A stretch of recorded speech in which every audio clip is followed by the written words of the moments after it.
Second part 2 1 4 2 6 3 8 4 10 5, ये 10 5 है बेटा, 12 6 और 14 7। अब सबसे पहले हम इसका वेन डायग्राम बनाते हैं, फिर देखते हैं क्या ये फंक्शन है या नहीं है। वेन डायग्राम, ये सेट ए सेट बी, ये रिलेटेड है x से और ये रिलेटेड है y से। तो इसमें 2 4 6 8 10, 2 4 6 8 10 12 एंड 14, ओके। और इसमें क्या आएगा 1 2 3 4 5 6 7।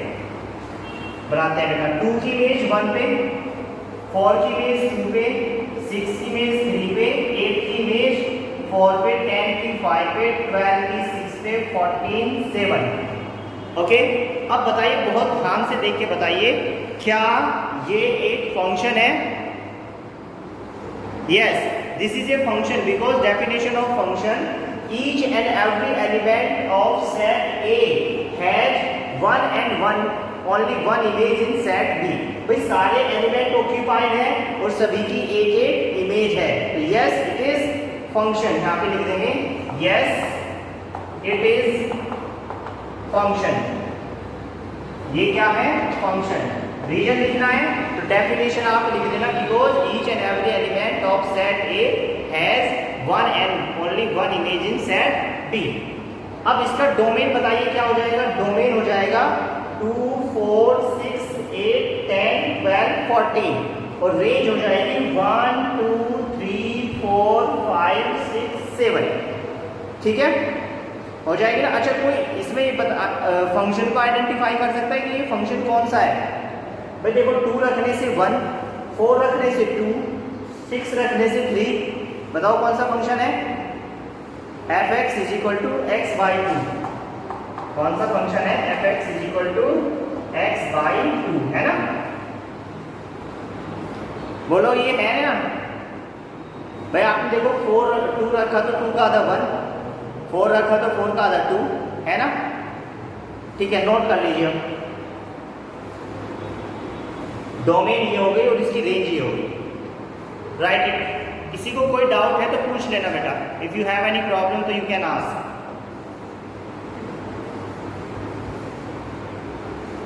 नोट कीजिए जल्दी से, आगे चलते हैं।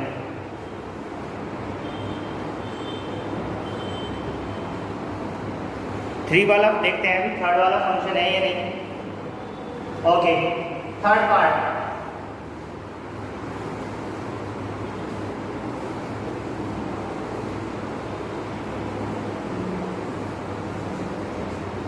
थर्ड पार्ट देखते हैं बेटा। 1 की इमेज 3 पे, फिर 1 की इमेज 5 पे, यहीं पे पता लग गया होगा आपको। 2 की इमेज 5 पे। वेन डायग्राम बना लेते हैं, जब और भी अच्छा पता लगेगा। This is A, this is B, ये रिप्रेजेंट करेगा x को, ये रिप्रेजेंट करेगा y को। ये 1 हो गया और एक को एक बार, ऐसे नहीं कि 1 1 लिखेंगे हम, ऐसे नहीं लिखेंगे, 1 1 2 नहीं लिखेंगे हम, क्या लिखेंगे? ओनली 1 लिखेंगे। एक को एक बार लिखते हैं ना, पता है? तो 1 और 2, ये तो हो गई इसकी डोमेन। और रेंज हो गई 3 और 5, 3 और 5। अच्छा, ये तो पूरा हम वेन डायग्राम में लिख रहे हैं ना। क्या लिख रहे हैं? वेन डायग्राम में ना। अब देखो ध्यान से, अब 1 की इमेज 5 पे भी 3 पे भी बन गई। ध्यान से देखना, 1 की इमेज 3 पे भी बन गई, बन रही है 3 पे, और 1 की इमेज 5 पे भी बन गई। ठीक है, फिर 2 की इमेज किस पे बनी? 5 पे बन गई। तो बताओ क्या ये फंक्शन है? इधर से तो सारे ऑक्यूपाइड है। देखो ध्यान से, 1 की इमेज 3 पे भी बन गई, 1 की इमेज 5 पे बन गई। इधर से तो सारे ऑक्यूपाइड है, but each and every function has one and only one image in set B। इसकी तो 2 इमेज हो गई, 1 की 3 पे भी हो गई और 1 की 5 पे भी हो गई। तो दिस इज नॉट फंक्शन, ये फंक्शन नहीं है। It is not function.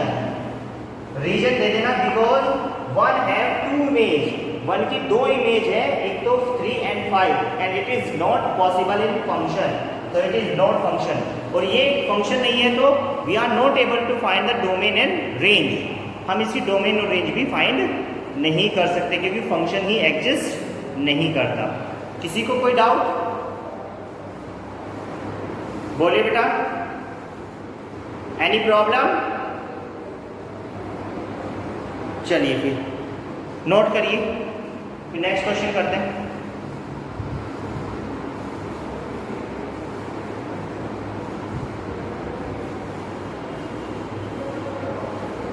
Okay, question number 2 पे आ जाइए।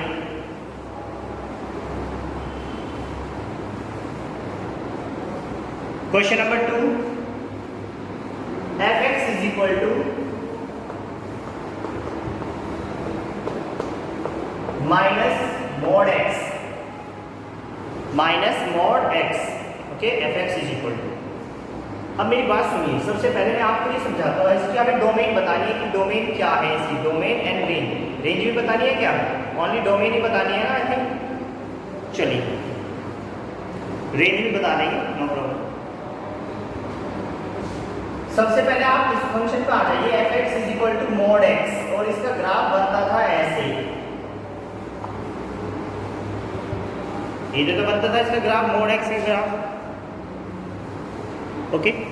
अब बहुत ध्यान से देख के बताइए कि इस ग्राफ को देखिए और इसकी मैंने बता के रखा है इसकी डोमेन और रेंज, क्या है इसकी डोमेन और रेंज, mod x की डोमेन और रेंज, mod की डोमेन है रियल नंबर, डोमेन क्या है इसकी, रियल नंबर, और रेंज क्या है इसकी, रेंज आप ये कह सकते हो कि भाई 0 से लेके पॉजिटिव इन्फिनिटी, ऐसे बोल सकते हैं ना, या पॉजिटिव रियल नंबर, या आप लिख सकते हो positive real number is also correct.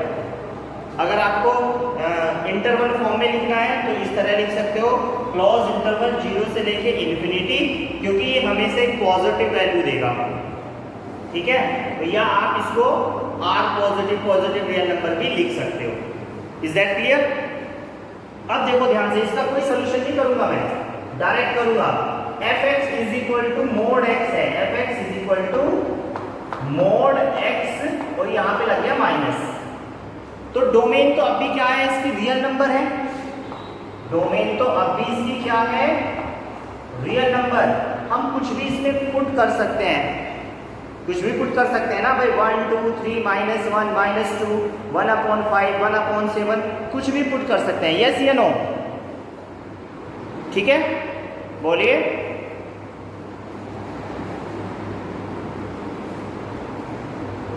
Yes, but अब देखिए ध्यान से, अगर मैं आपसे पूछूं कि भाई यहां तक इसकी, अगर मैं इस माइनस को छिपा लूं यहां पे, तो इसकी रेंज क्या हो जाएगी, इसकी रेंज क्या हो जाएगी, पॉजिटिव रियल नंबर है ना। लेकिन अब देखूं तो जितनी भी पॉजिटिव रियल नंबर आएगी, माइनस बाहर बैठा हुआ है, उन सबको क्या कर देगा, नेगेटिव कर देगा, उन सबको क्या कर देगा, नेगेटिव। तो अब रेंज पलट जाएगी, अब उल्टी हो जाएगी रेंज, ठीक है ना। तो रेंज इसकी क्या हो जाएगी, रेंज हो जाएगी इसकी 0 तो आएगी, माइनस इन्फिनिटी से लेके 0 पे क्लोज करेंगे, माइनस इन्फिनिटी से लेके 0, ठीक है ना। भाई कुछ भी रख लीजिए आप, 5 रखोगे तो आंसर -5 आएगा, 10 रखोगे तो आंसर -10 आएगा, क्योंकि बाहर माइनस लगा हुआ है।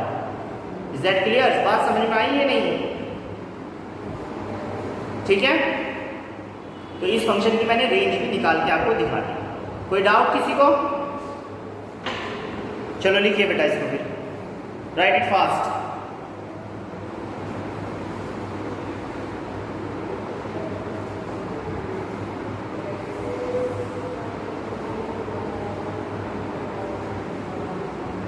याद रखना, पहले जब लिखते हैं ना इसमें इंटरवल में, तो पहले छोटा नंबर लिखते हैं बेटा, ठीक है ना, पहले छोटा फिर बड़ा। तो माइनस इन्फिनिटी से लेके 0 एग्जिस्ट करेगा, इसलिए क्लोज आता है, और इन्फिनिटी माइनस इन्फिनिटी का हमें कुछ पता ही नहीं रहता, एग्जिस्ट नहीं करता, तो इसमें मैंने ओपन इंटरवल लगाया।